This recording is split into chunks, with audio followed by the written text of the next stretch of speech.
and welcome to Empire State Weekly. I'm Tim Lake in Albany.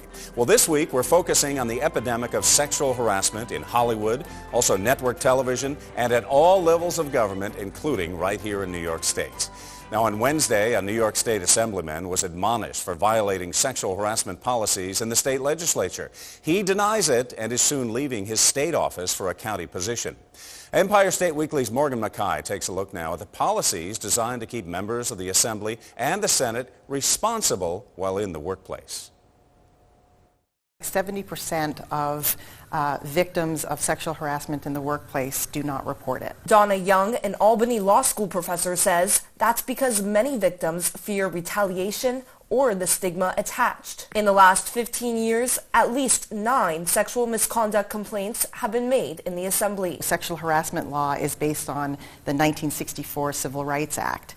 But it doesn't define anywhere in the Act what sexual harassment is. So courts have been left with the responsibility of defining that. When it comes to defining sexual harassment at the Capitol, the policies are different for both the Senate and the Assembly.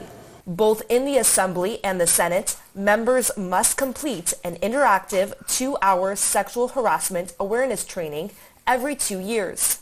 However, when it comes to investigations, the chambers differ. In the Assembly, cases can sometimes be investigated by outside legal counsel, taking authority away from the Speaker. In the Senate, the Secretary of the Senate will designate someone to handle the investigation. The Assembly's policy is 13 pages long, detailing what harassment looks like, reporting methods, and the investigation process, while the Senate's policy is only 3 pages, with less details on what is considered sexual harassment. These differences, although slight, are still the reason Assemblywoman Sandy Galiff is calling on Governor Andrew Cuomo today to create a universal policy that will apply to all government employees. I'm Morgan Mackay for Empire State Weekly. Now, this problem is certainly nationwide now. In the past month, women in at least 16 states have accused male state lawmakers of sexual assault or harassment. But only 5 of these 16 states, California, Colorado, Kentucky, Oregon, and Vermont, require all state lawmakers to attend regular anti-harassment training. That's according to a state-line survey of legislative research and leadership offices. Look, sexual harassment has no place in any workplace, let alone in the United States Congress. Now, on the national level, House Speaker Paul Ryan says Congress will not tolerate sexual misconduct by its members any longer. To fight back, the House is adopting new rules. Members and staff will be required to attend anti-sexual harassment training. The new rules come at the same time that one congressman is facing a growing sex scandal.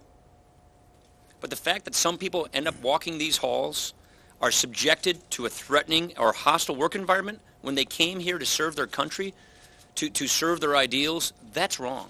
Now, that case concerns Democratic Congressman John Conyers of Michigan, accused of sexual harassment by multiple former aides. At least 3 Democrats have now urged Conyers to step down from office, including the former House Speaker, Nancy Pelosi. And I'm joined now by Diane Donato from WGY Radio here in the Capital Region and Jennifer Wilson from the New York State League of Women Voters. Diane, why don't you kick things off for us? Well, you know, we look at New York State government, and it's like every other large bastion of power. There have been problems with sexual harassment and probably continue to be so. We've had some recent cases come to light, some recent allegations. I think one of the things that we're being surprised to learn is that how a sexual harassment complaint is handled will depend on where you're going to work. So the Assembly and the Senate actually have different rules and different ways of responding to that. That's so why surprising. Is that? That's a good question. Why is that, Jennifer?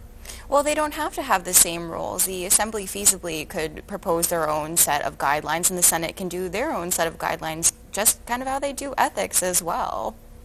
But it could be done differently, and Sandra Galiff, an Assemblywoman, is looking for, she's asking the governor to put together a task force to look at maybe unifying the way that the government responds to sexual harassment complaints. She'd like the task force put together on a bipartisan way, and then within about 3 months to then come up with some recommendations. It's difficult. Also, we should note that the New York State NOW chapter, the National Organization of Women, has put together sexual abuse whistleblower hotline. They put it together about a month ago after the Harvey Weinstein thing came out, and they say they've been getting a steady stream of calls, partly because it's difficult even to go to your own human resources company, your own department in your own building, because you still feel like information might be getting leaked out. So maybe we need some things like now, or maybe when they're putting together this task force, if they do this, they need to look at a way to have an outside party look at complaints as part of a unified process. And we will, by the way, put that phone number up for the National Organization for Women for the whistleblower hotline. Jennifer, what is in place now, whether you're in the Assembly or in the Senate, as far as sexual harassment training? So it's a very basic training. There's training for the members themselves, there's training for the staff, and then there's intern training. And those three trainings, they're not all the same. You've gone through the intern training. I did. I was an Assembly intern right after Vito Lopez left office because of his sexual harassment that he had done to his staff. And my training as an Assembly intern was not the same as my friends who were Senate interns. And the training that my member received was not the same that his staff received. So the state has put in place training that's available to private employers, companies for their employers. What about internally? Why wouldn't they have the same type of training in place for both the Senate and the Assembly? Or even the governor's office, what's in place there? Yeah, across all the lines, it's different. And within agencies, state agencies even, the training varies across the agencies. So Assembly is getting one thing, Senate's getting one thing, and then the agencies are having something totally different.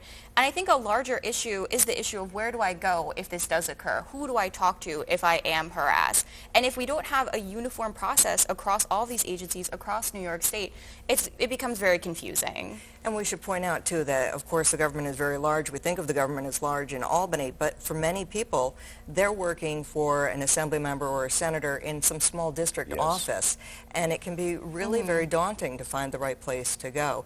Why do we not have a uniform policy? Well, it being state government, I assume that people like to keep control within their own individual houses. That might be part of why we only have one set of rules here, one set of consequences here. The other thing that I think has been part of the national debate is people are really frustrated by elected officials as opposed to corporate entities who are able to just fire somebody like that over allegations even of misdeeds. In the government, the process is going to be much slower, and people are frustrated by that, but it is an elected official, so it is a different circumstance.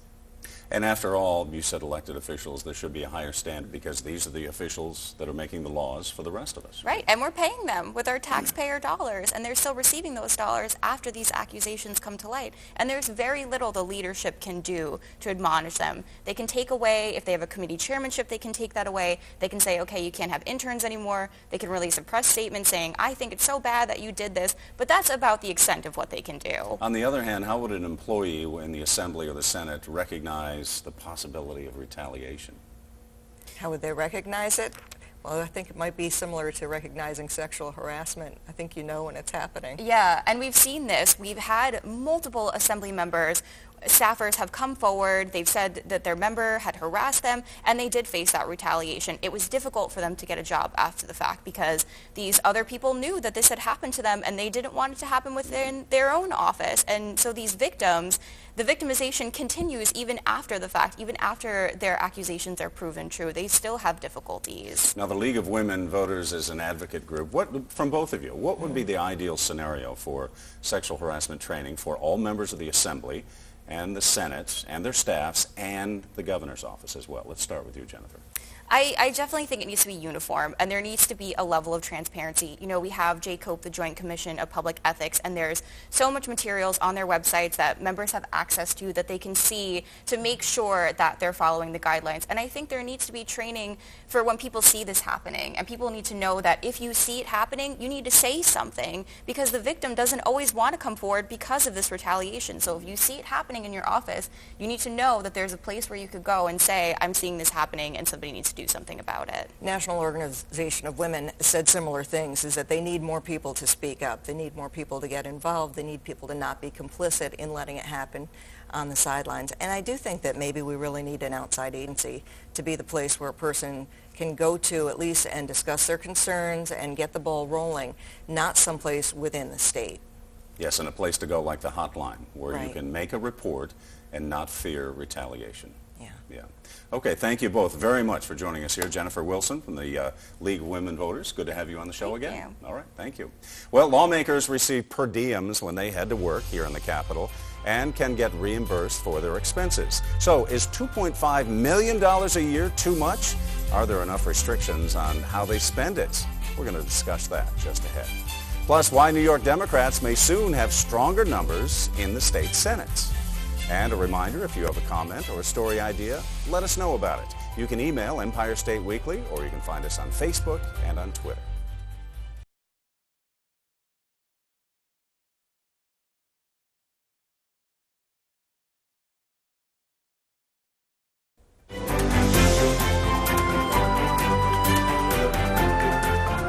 Welcome back to Empire State Weekly, a half-hour program on how politics affects nearly everything we do here in New York State.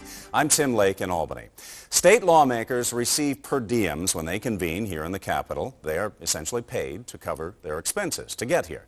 They get $59 for meals, $116 for lodging for every day they're here in Albany for work. They also get reimbursed for expenses like mileage and tolls. And that's taxpayer money, and of course that adds up. Now, more than 50 lawmakers received at least $15,000 in reimbursements this year. Taxpayers spent $2.7 million for housing and travel costs just for the session between January and July. Now, another layer to this, while most lawmakers book a hotel or rent an apartment during the session, it is legal for them to use their per diems to cover the cost of buying and making payments on a house, one they can later sell and net the full profit. So we are joined again by Diane Donato from WGY Radio here in the Capital Region, and Jennifer Wilson is from the New York State League of Women Voters. Now, former Governor David Paterson used his per diems to pay for a house, a $285,000 house here in the Albany suburbs when he was in the state Senate.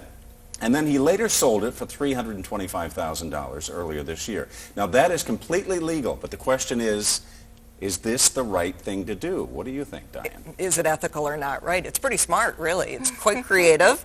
It's very smart, but is it ethical? There are a lot of creative things people have been doing, and some people have actually, faced charges over them. Boyland a few years ago, outrageous amount of money that he was using and claiming. The big question, I think, is why are we not doing a better job of policing this? This is 2017, and just about anybody could come up with a debit card that they could start giving.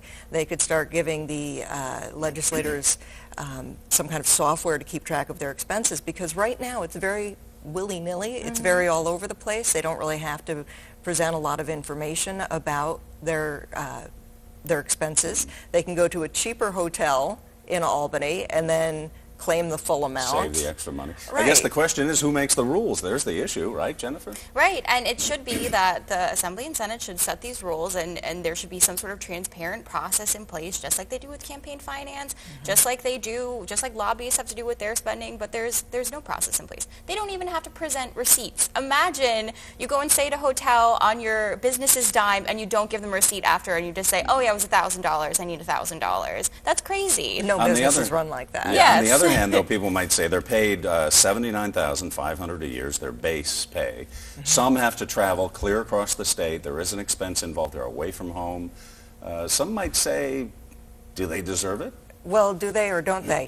First of all, the average New Yorker makes about $55,000 a year, right? Not a lot of money. You put these per diems in, that's more than a lot of New Yorkers are taking home every day. And the legislators are also being paid close to $80,000 a year for a part-time job. Again, not a reality for very many New Yorkers. Now, this applies to people who are 50 miles or more away from Albany. So yes, of course, we should want people to be taken care of when they come here to do legitimate business for the state. But what they should get is exactly what they need for their room and board while they're here. That's what they should get, not more. And they shouldn't be lining their pockets with the extras. It's not a benefit. And per diems aren't necessarily a common thing in other states. There are many states that they don't have per diems. And then there are states that they don't pay a salary to the legislature, but then they do have per diems. But they have to prove that they were in wherever their capital is, that they had spent this specific amount of money, and they have to have receipts, which is crazy that we don't have to have receipts. All right, I'm going to come at you again from people around New York State who may share another opinion. You said part-time job, Right. But and they're here from what, January through July, Right. But yet they're in their home district as well. So is it truly a part-time job? And because of the amount of travel and the amount of work they do, does this not rule out other good people who might otherwise take a job with the Assembly or the Senate? Well, yeah, it's more than a part-time job, I would say, but it's also a pretty good paying job, Yes. regardless, for a lot of people. Again, you have to look at what the reality is for the average New Yorker. They're not making that much money for that job. And then there are all these committees that they get extra money for. They're generally How not does that hurting. work? Extra money for committees? If they're on a committee, are they paid extra? Right, especially if you have a leadership position within a Right. committee, you get extra money. It's called lose. The other thing that people point out is that now that they have begun at least tracking whether or not people were in Albany, because there was out-and-out theft involved in Yes. this for a long time, and that's just really boggles the mind. But so now they more and more have to show that they were in Albany to get this. And this whole idea of buying a house with the money that you're getting from per diems or applying that towards it, again, not illegal, very creative, very smart. But the question became, are some of these legislators deliberately staying in Albany longer so that they can rack up their monthly mortgage charges rather than actually being in their districts and working there? So Jennifer, what do people tell you in the league about what they'd like to see changed? And frankly, this hasn't changed in years, has it? I think the biggest thing with all things in Albany is transparency. It's so hard to get these policies in place, but then to have them also be transparent so that the public can see what's going on. We see this with state contracting. We're seeing it now with the sexual harassment cases. And this is definitely another thing. We need to have transparency. And it's important to also note there are members that live far away and they don't take the per diems. And they just come to Albany on their own dime. Good for them. Good for them. All right, listen, thank you both very much for joining us today. We appreciate it. Well, it is that time of year when people like to give what they can to various charities, right? A new report says a lot of that money, though, is not going where you think it should be going.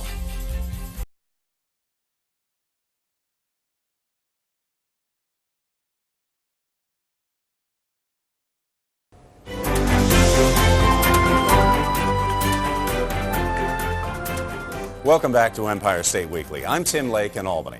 Well, we may soon see the realignment of some breakaway Democrats in the New York State Senate. Senator Jeff Klein, leader of the Independent Democratic Conference, or IDC, said they have accepted reunification terms that were set forth by top Senate Democrat Andrea Stewart-Cousins. Now, Stewart-Cousins said there is too much at stake for New Yorkers to wait any longer for their wishes to be fulfilled. Klein responded, saying that the state party's assurance that our progressive legislative agenda will be advanced is a victory for the people of New York. But there's more. In a Political New York report this week, New York City Mayor Bill de Blasio claims that this is the governor trying to reconcile the state Democrats for his run in 2020 for president. It certainly is getting interesting. Also, outgoing Syracuse Mayor Stephanie Miner may be eyeing two-term Congressman John Katko's seat. The Democratic mayor said she is now reconsidering a run against Katko in next year's election. She had ruled it out last month, but says she's now changed her mind after Katko voted in favor of the Republican tax reform bill, one of 4 New York Republicans to do so. Niagara County legislators haven't had a pay increase in 18 years, but a new plan more than makes up for that. They've added a $4,000 raise for each of the 15 members in the proposed 2018 budget.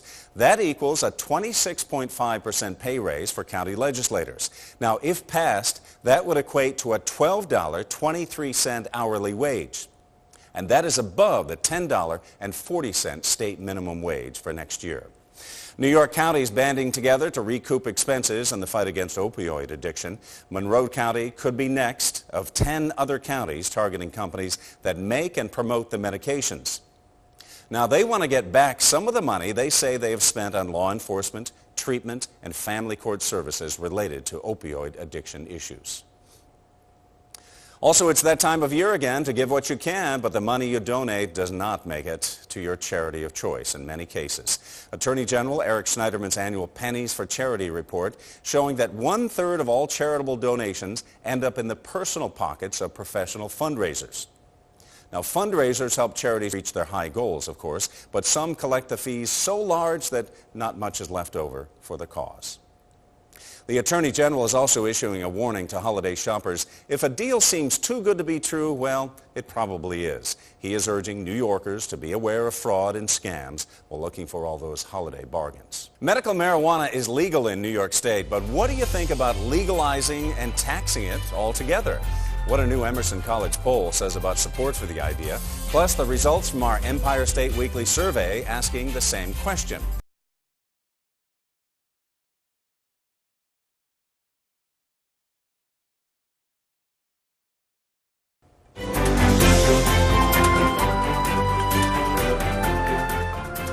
New York State's medical marijuana program continues to expand, and according to a new Emerson College poll, New Yorkers are high on the idea of legalizing it all the way for everyone. Now, the poll released this week shows that 62% of voters supported making marijuana legal for people 21 and older, but only 28% were opposed to this. 60% also saw taxing marijuana as a potential cure for the state's budget woes. Now, we asked the same question in this week's Empire State Weekly political poll. Would you support a measure to legalize and tax marijuana in New York State? And your answers were more down the middle. 53% saying yes to this and 47% saying no. We'll have to see what movement, if any, is made on marijuana when the session reconvenes in January. But for now, from all of us here on Empire State Weekly, I'm Tim Lake in Albany. We'll see you right back here on this station next week. And don't forget, you can watch Empire State Weekly all over New York State. Here's the full schedule of Empire State Weekly in 9 New York regions.